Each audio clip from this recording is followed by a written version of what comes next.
834 इधर आओ। अब कई सोच रहे हैं मेरा रोड नंबर क्या होगा, नहीं आ पाए हो। इसका मतलब तुम्हारे कान भी खराब है और तुम्हारे अंदर फुर्ती भी नहीं है। भगा दिया हमको। एक अच्छा काम यहाँ पे हो रहा है, इस परियोजना से वो यहाँ पे मिल रहे हैं जो पिछले 100 साल से यहाँ पर है। तो मंदिर क्या है? शक्ति के केंद्र है। जाड़ों में इन श्रृंखलाओं में बर्फ पड़ती है। हेलो फ्रेंड, आपका स्वागत है आज के नए ब्लॉग में। तो आज के ब्लॉग की स्टार्टिंग हो रही है अपने स्कूल गवर्नमेंट इंटर कॉलेज भवान से। तो आज हम बच्चों को ले जा रहे हैं discover and learn local site activity के अंतर्गत नज़दीक है एक मंदिर में जो काफ़ी प्राचीन है और उस मंदिर का इतिहास काफ़ी पुराना है। तो बच्चों को उस जगह से रूबरू कराना और उसके इतिहास से रूबरू कराना इस एक्टिविटी का एक पार्ट है। तो बच्चों को ले जाते हैं और हमारे विद्वान साथी श्री महावीर प्रसाद नौटियाल जी इस समय बच्चों को कुछ इंस्ट्रक्शन दे रहे हैं। नंबर बड़े होते हैं कि 834 तो 834 वहाँ आना है, 835 अब वहाँ पर बुला रहे थे कि भाई 834 इधर आओ। अब कई सोच रहे हैं मेरा रोड नंबर क्या होगा, नहीं आ पाए हो। खड़ा है वहीं पर 835। तो जो नहीं आया उन्होंने एक धक्का उसको मारा इधर किनारे, वो पहले किनारे कर दिया। 837 जो आ पाए अपने जिसे रोड नंबर वहाँ से बोल रहे हैं बाइक से, वो नहीं आ पाए। ये सच्ची घटना है सर और मेरे साथ घटी है। रोल नंबर बोलने के बाद अगर नहीं आ पाया लड़का, एक मतलब मुश्किल से कितना टाइम लग रहा, 4 सेकंड 5 सेकंड। जब उन्होंने 5-7 को ऐसे ही बाहर कर दिया कि तुम परीक्षा में बैठ ही नहीं सकते, तुम फौज के लायक हो ही नहीं, तुम इतने ढीले ढाले हो कि तुम यहाँ पे खड़े रहकर तुम्हें सुनाई नहीं दे रहा है। इसका मतलब तुम्हारे कान भी खराब है और तुम्हारे अंदर फुर्ती भी नहीं है। भगा दिया हमको। 700-750 लोगों में से कम 150 लोगों को उन्होंने ऐसे ही किनारे कर दिया, रिजेक्ट कर दिया। और वो लड़के हुई से बोला बाइक उठाओ अपने घर जाओ, तुम्हारी बस्ती फौज ऐसे फौज में नहीं थी। और कुल 50 लड़के लेने होंगे। रिटर्न टेस्ट हुआ तरह से हुआ, लेकिन मैंने देखा कि फौज में कितना तुम्हें यहाँ बुलाते ना कि यहाँ आओ, तैयार रहना चाहिए। अब दूसरी बात है, मंदिर में जाना है। मंदिर में हरियाली पड़ी हुई है, वहाँ पर आप धक्का मुक्की नहीं करेंगे, आराम से जाएंगे, दर्शन करेंगे। फिर वहाँ पर भी ऐसे मैदान वहाँ पर बैठेंगे, वहाँ पर गुरुजी कुछ समझाएंगे। उसके बाद फिर आप थोड़ा मंदिर के बारे में, और जिन लोगों को रिपोर्ट के लिए कहा गया है, अभी 2 लड़कियों को रिपोर्ट के लिए कहा गया है और 2 लड़कों को रिपोर्ट के लिए कहा जाएगा, वो रिपोर्ट लिखेंगे। शेष भी सोच के आएंगे कि भाई मंदिर के बारे में जो बताया जा रहा है वो क्या क्या सही है, क्या क्या गलत है, आप भी आकलन करेंगे।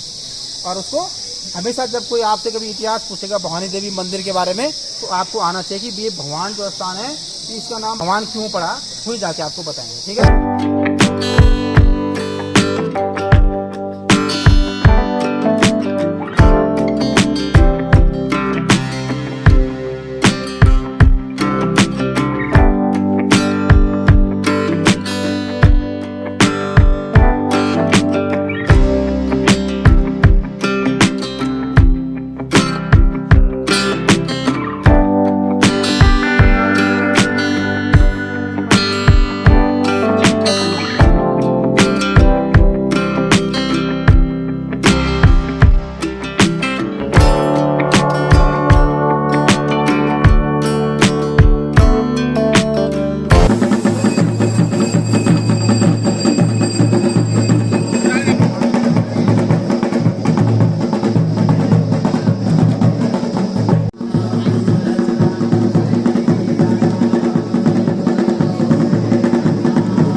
आपको दे रहा हूँ क्योंकि यहाँ पे आवाज़ भी आ रही, काफ़ी क्लास में भी दे दूँगा अलग से।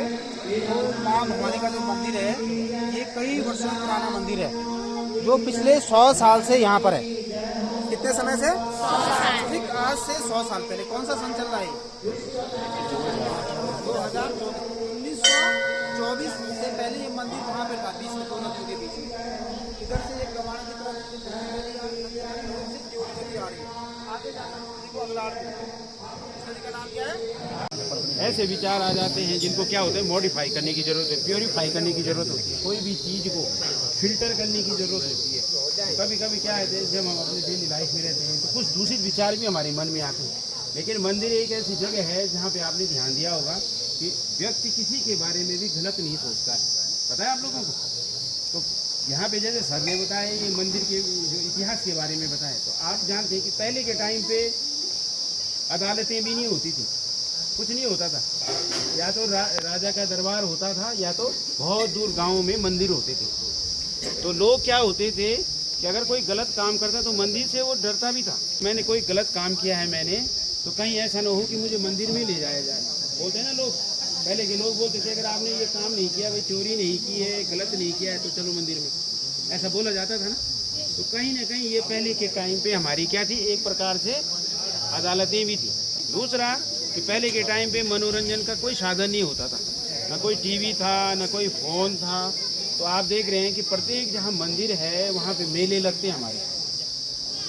आज जैसे कि आप देख रहे हैं कि अष्टमी है, और अष्टमी के कई मेले भी लग रहे हैं, कई नवमी में मेले लगते हैं। तो कहीं ना कहीं क्या है, ये क्या करता है, लोगों को एक दूसरे से जोड़ता है। आप देख रहे हैं कि यहीं भगवान के कितने सारे लोग यहाँ पे आए हुए हैं, जो बहुत कभी कभी मिलते होंगे, लेकिन आज वो एक अच्छा काम यहाँ पे हो रहा है, इस प्रयोजन से वो यहाँ पे मिल रहे हैं। तो मंदिर का एक और उद्देश्य होता था उस समय, समाज को जोड़े रखना। तो मंदिर कहीं ना कहीं लोगों को जोड़े रखना। और मंदिर ऐसे ही नहीं बनाए जाते कहीं भी, मंदिरों की एक विशेष प्रकार, जैसे अभी हम गए थे गंगोत्री, तो वहाँ किसी ने बताया कि जो मंदिर होते हैं अभी वो वास्तु शास्त्र के हिसाब से बनाए जाते हैं। आपने देखा कि केदारनाथ में इतनी बड़ी आपदा आई, लेकिन मंदिर को कुछ नहीं हुआ।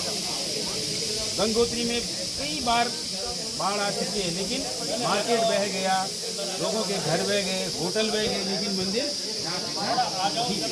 उसका कारण है कि वो जगह क्या होती है, वास्तुशास्त्र के द्वारा बनी होती है। इसीलिए लोग कहते हैं जब भी मकान बनाओ तो वास्तुशास्त्र के हिसाब से बनाओ।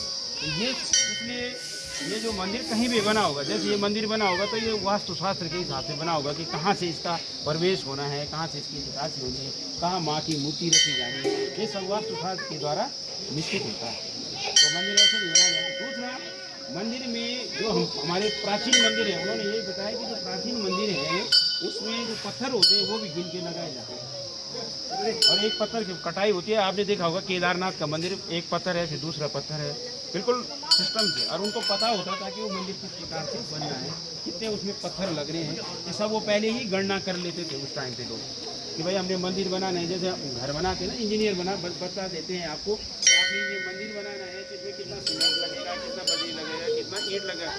जो इंजीनियर होता है वो बता देता है, एक मोटा मोटा आइडिया वो दे देता है कि आपका इतना खर्चा आएगा।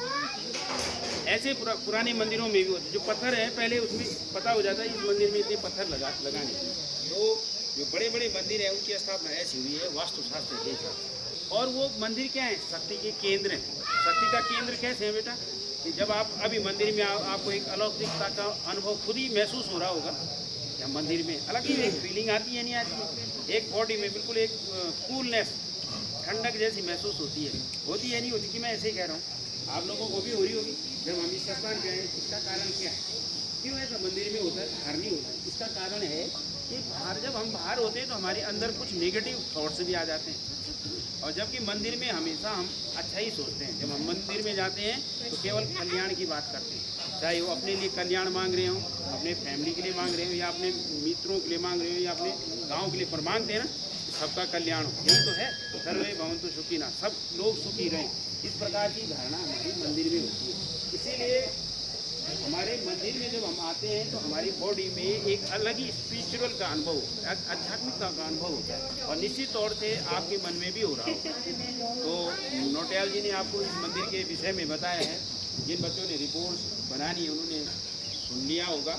और इसके अलावा हम इस मंदिर के माँ के दर्शन करेंगे सभी बच्चे, और 1 बाय 1 जाएंगे ऐसे, क्योंकि मंदिर प्रांगण में आप देखेंगे आज भक्तजन भी बहुत आए हुए हैं, और उनको भी डिस्टर्ब, उनको भी ये न लगे कि स्कूल आ गया और हमारा जो कार्यक्रम था उसमें हमें बाधा पहुंची। तो आप क्या करेंगे, एक एक करके एक एक लाइन में जाएंगे और वहाँ से बाहर आते हैं। तो जो ये रिपोर्ट है इस क्षेत्र की भौगोलिकता को भी उसमें सम्मिलित करना, वो बताएंगे। साथ में यहाँ भी जो नदियाँ बह रही हैं, एक नदी आपकी वहाँ से आ रही है धनोल्टी से, देवली नदी बोलते हैं, तो वो रिपोर्ट में जरूर लिखेंगे। और एक नदी आ रही है आपकी वहाँ से हरियाणा से, उसको गुच्छु नदी बोलते हैं। और ये जो मंदिर है वो है देवली नदी और गुच्छु नदी के संगम पे। किसी ज़माने में ये उन्हीं के वहीं पे संगम था और वहीं पे ये मंदिर था।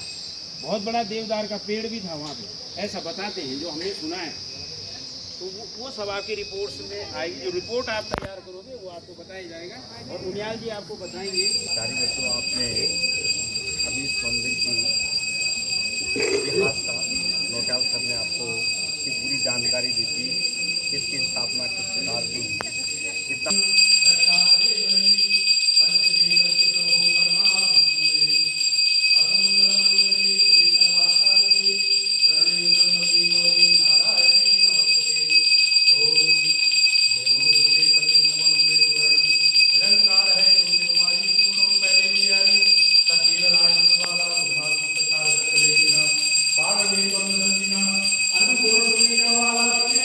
हिमालय के अंतर्गत आती हैं। जाड़ों में इन श्रृंखलाओं में बर्फ़ पड़ती है और गर्मियों में यहाँ का मौसम बहुत सुंदर और सुहावना रहता है।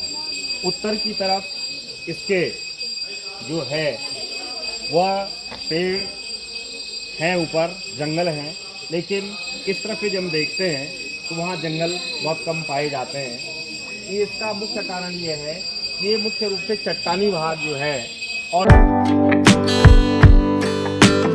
भवानी माता की जय, बोलो सुरकंडा माता की जय, बोलो कुचापुरी माता की जय, बोलो धारी देवी की जय, बोलो नंदा देवी की जय, बोलो राजराजेश्वरी देवी की जय, बोलो भक्तगणों की जय।